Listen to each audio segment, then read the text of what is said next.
मुद्दा ये दोस्तों कि एयरटेल जियो ने अपने प्राइस को बढ़ा दिया।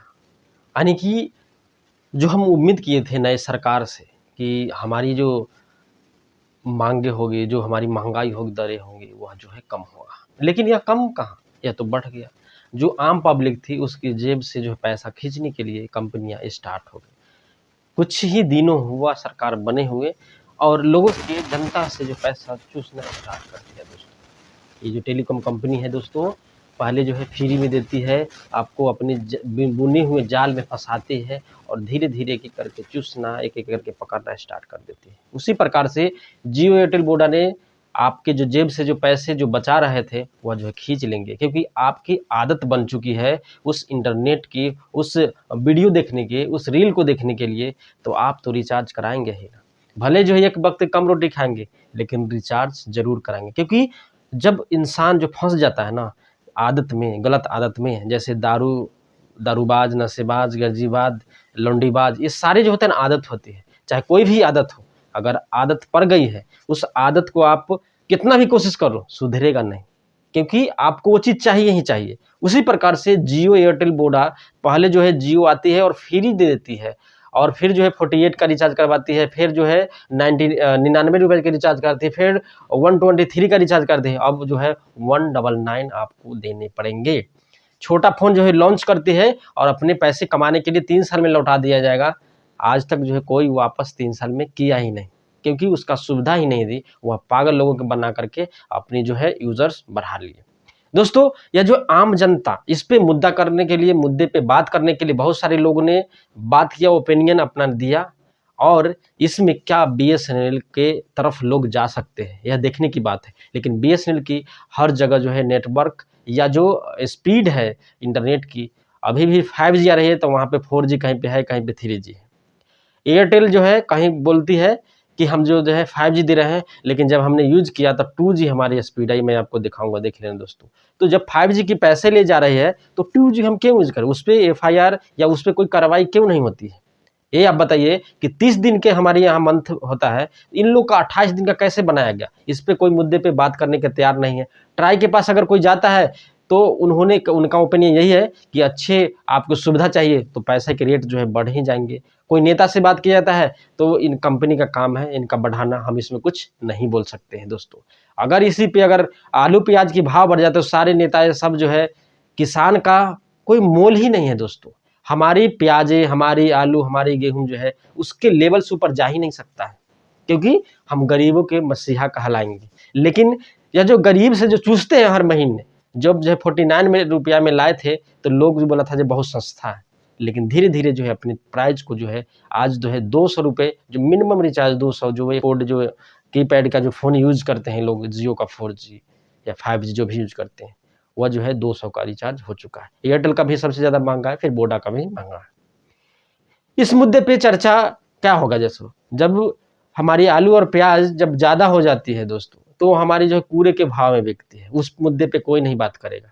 यार हमारा भी तो पैसा लगा है ना, हमने 50,000 रुपया खर्च किए और वह जब बाढ़ से जा जाती है या प्राइस सही नहीं मिल पाता है, तो मनमानी जो है प्राइवेट कंपनियां कर सकते हैं लेकिन किसान नहीं कर सकते हैं। क्या है रीजन बताइए?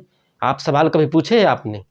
जो लोग को घर में परोसा हुआ खाना मिल जाता है उन्हें कुछ फर्क नहीं पड़ता है, लेकिन उन किसान से पूछिएगा कि दिन रात मेहनत करके आपके लिए खाना उपजाते हैं और उनका जो है सही दाम नहीं मिल पाता है, वो अपने प्राइस को जो एक लेवल है उस पर ले नहीं जा सकते हैं। लेकिन कंपनियां प्राइवेट आएगी, आपको लूट के चली जाएगी, इस मुद्दे पे कोई नहीं बात करेगी, बोलेगी सरकार थोड़ी कर रही है, वो तो कंपनी कर रही है। यार तो सरकार के अंदर में ही तो आती है ना। प्राइवेट कंपनियां इतना ऊंचे आगे क्यों चली गई और बीएसएनएल क्यों धंस गई? बीएसएनएल को कौन पूछ रहा है बताओ? इसके बढ़ाने में किसका हाथ है? जो हमारे भारत सरकार का, हमारे गवर्नमेंट का जो था बीएसएनएल हमारी, वो कहाँ चली जा रही है बताओ दोस्तों? कोई यूज कर रहा है? कोई नहीं यूज कर रहा है दोस्तों, क्योंकि उसका सुविधा अच्छे नहीं है दोस्तों, जिसके चलते लोग प्राइवेट में शिफ्ट हो रहे हैं। तो उसी प्रकार से जब जियो और एयरटेल जो है पैसा बढ़ा सकता है दाम, तो हमारे भी किसान का जो है प्राइस बढ़ना चाहिए, गेहूं चावल धान का। क्या उनका पैसा नहीं लगता है?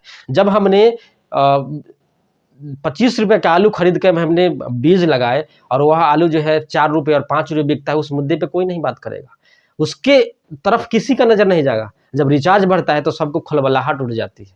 खलबलाहट अभी उठी है ना आपको, उसी प्रकार से किसान की जब भी दिक्कत होगी ना, तो उस प्रकार से आपको भी खलबली उठनी चाहिए दोस्तों, तभी तो आगे मुद्दे बढ़ेंगे ना। एयरटेल जियो बढ़ा देता है प्राइस और किसान बेचारा जो है गिर जाता है, वो आत्महत्या कर लेता है, उस पर चर्चा कोई नहीं करेगा दोस्तों। तो दोस्तों आप जो है, यह मुद्दा यह है कि क्या लोग जो है एयरटेल वोडा छोड़ करके क्या जियो में शिफ्ट होंगे? नहीं, क्योंकि उन्हें बेहतर इतना चीज़ अच्छा दे चुके हैं, बीएसएनएल में बहुत कम लोग जा पाएंगे, क्योंकि भले एक वक्त रोटी खाएंगे लेकिन डाटा रिचार्ज जरूर करवाएंगे दोस्तों, ये है मुद्दा।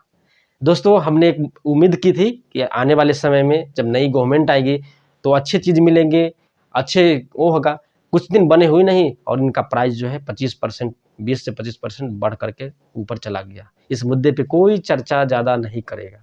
जब पूछने और सवाल करने कोई जाता है तो यही जवाब मिलता है कि अच्छे सुविधा के लिए आपको अच्छे पैसे देने पड़ेंगे। तो अच्छे सुविधा के लिए जब पैसे देने पड़ेंगे तो किसान की दाम क्यों नहीं बढ़ता है?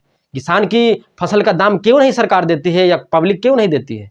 जब हम टमाटर जो है हम 20 रुपये या 5 रुपये 10 रुपये बेच देते हैं, तो गेहूं चावल धान का होता है फसल। तो इस प्रकार से जब यह कंपनियां बढ़ा देती है तो एक लेवल फिक्स होना चाहिए हमारे किसान के लिए भी। जब यह कंपनियां अपनी दाम खुद रख सकती है तो किसान का भी हकदार होता है जो वह प्राइस अपना खुद रखे। सही दाम किसान को नहीं मिलता है दोस्तों, जिसके चलते आत्महत्याएं होती है। अब कोई चर्चा नहीं करेगा, खा रहे हैं ना, आपको दाल रोटी मिल जा रहा है, बात खत्म है। लेकिन उस किसान से पूछिए जो दिन रात मेहनत करके अपने खून पसीने से आपके लिए एक वक्त की भोजन जो लाता है ना, आप पैसा तो आप बहुत कमा लोगे, लेकिन यह उपज और जो मेहनत करता है वो आप नहीं कर सकते। इसीलिए इस मुद्दे पे ही चर्चा होना चाहिए। और आपको लगता है कि जो जियो एयरटेल छोड़ के बीएसएनएल में जाना चाहिए तो जरूर जाइए, बीएसएनएल को सपोर्ट कीजिए और बीएसएनएल में अपना पोर्ट कराइए सिम को, क्योंकि इन लोग के थोड़ा लगना चाहिए। लेकिन भाई इससे पहले भी कितनी बार बढ़ा चुके हैं, कुछ फर्क नहीं पड़ता, क्योंकि लोग को आदत पड़ गई है। लोगों की आदत ऐसा पड़ गई है कि जब तक नेट नहीं चलाएंगे ना, अगर नेट से थोड़ा देर दूर रख दोगे तो उनकी खलबलाहट आ जाएगी। भले जो है अपनी बाल बच्चे से दूर चले जाएंगे लेकिन इंटरनेट नहीं जाना चाहिए।